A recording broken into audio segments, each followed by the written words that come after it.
Alright, I would do a folks. Your bull Marcus 205 numbers after the name. Lamont Warfare Remastered, dog. I gotta get on there past double XP week, man. I didn't even get an opportunity to play, man. I'm so seeped into Resident Evil 7, though. I ain't even gonna lie. Wasn't even tripping about that, yo. I was like, double XP weekend? I feel you. What about Resident Evil 7, though? And I'm gonna start Dark Souls 2. Well, Duty falling a little bit of the back burner right now. Not gonna lie. Duty falling a little bit of the back burner right now. And I'm very curious to see what our next update is gonna be over here, Modern Warfare 3. But this is Tight Tuesday, man. This is gameplay that comes down to the limit to the wall to the wire on Overgrown. And if memory serves me right, this is a very interesting match where I kind of need to bust my ass because like nothing else is happening in this match. Like, it's a very quiet match, which is something that we don't really get in Call of Duty games right now. To me, the perfect balance in a Call of Duty game was really it was a mix between like Black Ops 1 and Black Ops 2, and I kind of like having both those games. Ideally, hopefully someday we have Black Ops 2 backwards compatible so I can keep playing it. But Black Ops 1 backwards compatible is really cool with me because Black Ops 1, it can be in a lot of maps a very slow-paced game. You know, I think of a map like Array, which is like such a big map, and you could play it in so many different facets where you kind of speed it up and slow it down. And whoa, what a snipe! Or what a just I guess M16 right there. But a map like Array, I feel like you could play in such a different kinds of ways that you don't really get in further games. Like Infinite Warfare is just fast, period. Black Ops 3 was overall fast, period. I think some of the maps were like maybe a little bit, medium. But like the biggest size maps are like medium size, and they're meant to be played quick. Like they're meant to. And this guy, epic wallbang right there. I gotta give him credit. But I didn't even remember that there was a sentry gun there, and that's what he was shooting with. I thought he like had to reload at some point, so I was straight. Or else it would have came down. But I was nervous that they were gonna come up over there as well. Either way, we digress. Check this guy out, man. That's just a bad move, B. I was like, that's just a bad move, B. I remember exactly how this game ends now, which is pretty funny. You can't get tighter than this game, not gonna lie. Anyway, I feel like we had those options in the previous games, right? And there was some maps, like if you look at Black Ops 1, like a firing range map, which I think maybe I'll bring some gameplay of that tomorrow. There's maps where you play fast, and it's cool. But even in that, I kind of pace myself. And Overgrown is one of those maps to me that compares a little bit on the like Array scale, if I want to compare it that way, man, where you can play fast and you get into a lot of trouble, especially like along in the middle, but you also have these just kind of high points and high places of taking advantage. Overall, man, if I have to like think about this, like deep down inside, if you make me pick a favorite map in this game, it's Overgrown, man. It's not even close. Like Overgrown brings me all the play styles that I want on a Call of Duty map, all the options that I want, all the options that I need. And it's really dope that it could do that, whereas I don't feel that we get that too often in games anymore. It's kind of one option, and that's speed, and whether you like it or not. And I really prefer to kind of take my time and take my pace. Black Ops 2 to me was a very good medium between those, where the maps were still somewhat big. Like you look at a map like Slums, for example, which is indeed small, and oftentimes we were just going from one side to the other. But I felt there was a little bit of pace and a little bit of breathing room there where I could kind of get stuff done. Whereas now it's like, all right, we're flying. But yeah, part of it's also the movement system that restricted us from going that quickly. I didn't even think about that. But part of it's the movement system that restricted us as to what we could do and what we can't do. And now with the freed up movement system where we got to jump around everywhere, it's all over the place over here. So if you notice, man, down 1911, there's not a lot of action going on in this game right now. That's something I kind of caught on to at a certain point. I was like, well, I'm kind of the only one who's really pushing up the pace. Everybody else is kind of just sitting, waiting peacefully. Somebody got the airstrike over there. One of the things I like to do, too, especially when I know that we're down, the game's pretty close, is I like to keep track as to who the hell the other guy's best player is. You probably should always do that, but it's a little bit difficult. In this game, to me, since the streaks are 3-5-7, it really makes it pretty easy. So I normally don't really remember who puts up UAVs. Like I'm very poor about that. I just don't. Like there's no way around it. But I do remember who puts up the airstrikes, and I try to like kind of keep an eye on that. And that to me makes it simple math, right? So I'll see the airstrike, and hey, if he gets the 2 kills, and you know, now I think about it, at some point it's almost too late to even think about that. But if he gets the 2 kills, obviously like, all right, he's got the chopper. Maybe I should start working my way inside of a building. But if he doesn't, like the guy previous over there, he got 1 kill.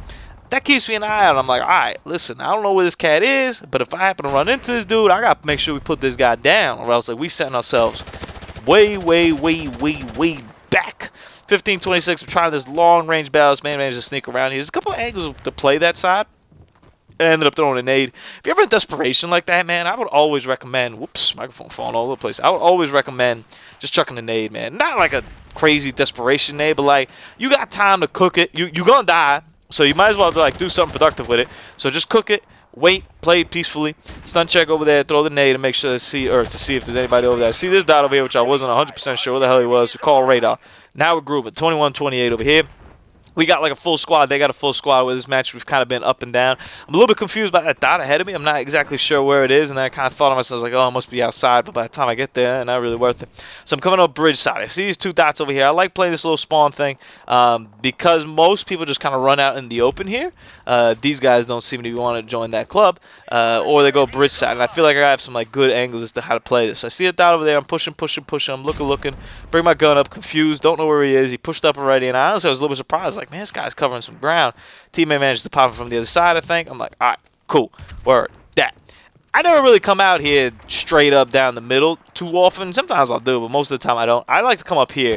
And I don't necessarily use the sentry gun, but I like having that vantage point. I can try to wall bang the other building, or I can try to come over this way. I like this side, too, if I know that there's somebody else over there. But if I don't know, it's kind of just sucks, like, you know. But I will oftentimes, if I'm fighting on the other window and somebody puts a couple bullets in me, I'll come into this side and make them think about it. Out of ammo over there, so I'm kind of hoping that my airstrike does something, but in traditional Marcos fashion, it ain't really that great. So we managed to get 1 kill, managed to get 2 kills. Check it out. Snuck that one with the last strike over there. If not, I was going to get to the sentry gun over here and honestly die. I already ran through my streaks. I'm not really too crazy about going like fucking nuke or anything. So it's alright. And then I'm coming over here trying to shoot this guy because all I had was a pistol. And he managed to trigger my claymore. Although it hurt him, it definitely didn't hurt as much as it did. I kind of thought maybe he ran through it or anything. That's why I kind of turned around and started shooting. This is a shot that I'm pretty comfortable with from outside over here. I'm really comfortable with playing both these window sides, but sometimes just outnumbered, and sometimes you gotta realize you don't have too much in the way of actual, you know, room or protection to like fight anything. So I popped that guy, and I'm a little confused whether that guy's even the one that I was like looking for. But hey, whatnot. He was kind of moving around a little bit funky, so I thought maybe I flashed him over there.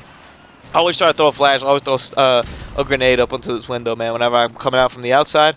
Oftentimes, too, what I'll do is, and I think the correct way to do it 90% of the time is to throw the flash and then throw the nade. Right? You want to flash the guy, cook the nade, and get it to him. But oftentimes, I feel like if the guy flashed has, like, you know, enough reaction and wherewithal to like actually move, like, he'll be out of the way before you throw the grenade. So sometimes I'll throw the nade and then flash. Like, I'll throw the nade, have the guy kind of scramble for a second, and then hit him with a flash. I feel like cooking the grenade takes a little bit longer than throwing the flash. I mean, it actually does, so that's that. If you notice here, too, I also pulled out a gunfight up top. I love that window looking up top to the gas station. It's one of my favorite ways to play in this map.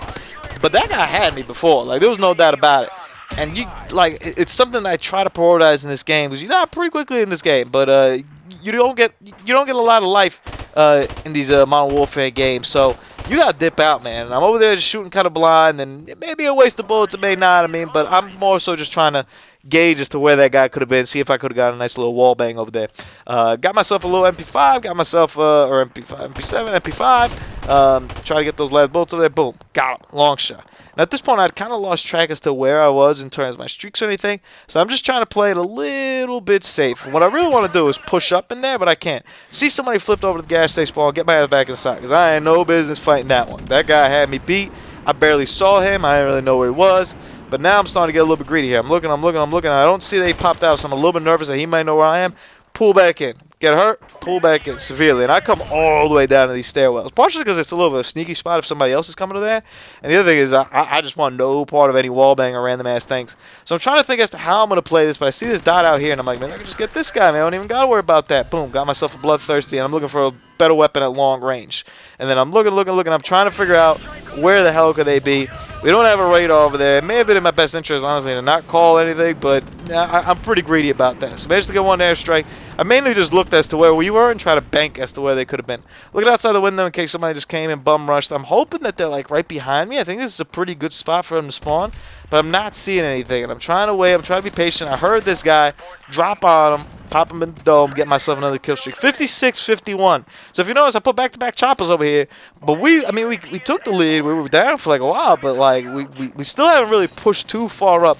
So now I'm trying to stay alive and just let my chopper do the work. You know, I'm pushing up over here on the side. I'm trying to play aggressive but safe at the same time. 57-55. I'm looking. The count is ticking over here. 57-56. My teammates are dying, so that kind of gets me a little bit nervous. 57-57. I'm looking. I'm like, come on, man.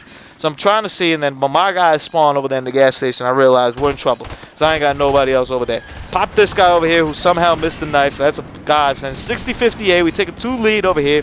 They call in the damn strike. Somebody else in their team is streaking, and they managed to see out that last code there to get the draw. 60-60. How about that, man? You don't really see too many L's in my channel, and this ain't an L, but it's about as close as you're gonna see to an L on the channel, man. Cause woo! And kudos to these guys, man. They kept it together and they were hard. I mean, they held down between 2 airstrikes and 2 choppers that I put up at the end to pull out that draw, man. Your boy Marcos. Tight Tuesday. We outie.